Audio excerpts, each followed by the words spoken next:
Liti per l'abbaiare del cane o per il posizionamento di una fioriera sarebbero questi i motivi che avrebbero spinto Moreno Violetto, 45enne di Fontaniva, operaio incensurato, a uccidere con un'arma da sparo e proiettili di fabbricazione artigianale Fatos Cenay, suo vicino di casa. 58 anni, l'ex guardia carceraria albanese era stata colpita alla testa l'8 giugno, una domenica mattina, mentre andava al lavoro nel maneggio vicino a casa con una bici a 3 ruote. Trovato da alcuni guardiapesca, Fatos Cenay sarebbe morto pochi giorni dopo. Un omicidio inspiegabile, una sospetta esecuzione che, grazie al lavoro di indagine certosino condotto dai carabinieri del reparto operativo di Padova e della compagnia di Cittadella, adesso ha un presunto colpevole. Le immagini delle telecamere di sorveglianza della zona, infatti, avevano restituito i fotogrammi di un ciclista particolare, un uomo in mountain bike con occhiali da sole, casco e maschera respiratore che percorreva lo stesso tragitto di Fatos Cenay. L'intuizione durante le indagini è stata sicuramente risolutiva, poi corroborata da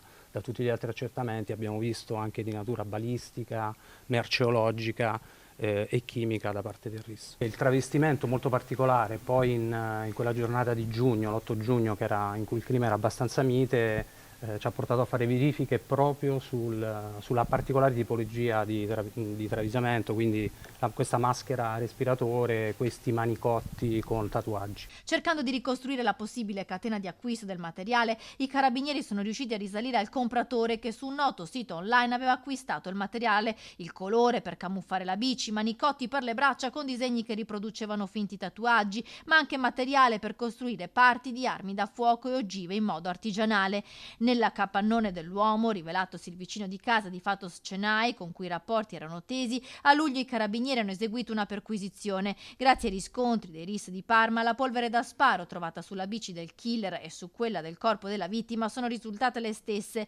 Nel cellulare anche un video tutorial per costruire armi artigianali, elementi che hanno condotto il giudice per le indagini preliminari a mettere un'ordinanza di custodia cautelare in carcere a carico del 45enne. Sicuramente un atto di giustizia e l'impegno di tutti è stato proprio per arrivare a scoprire la verità.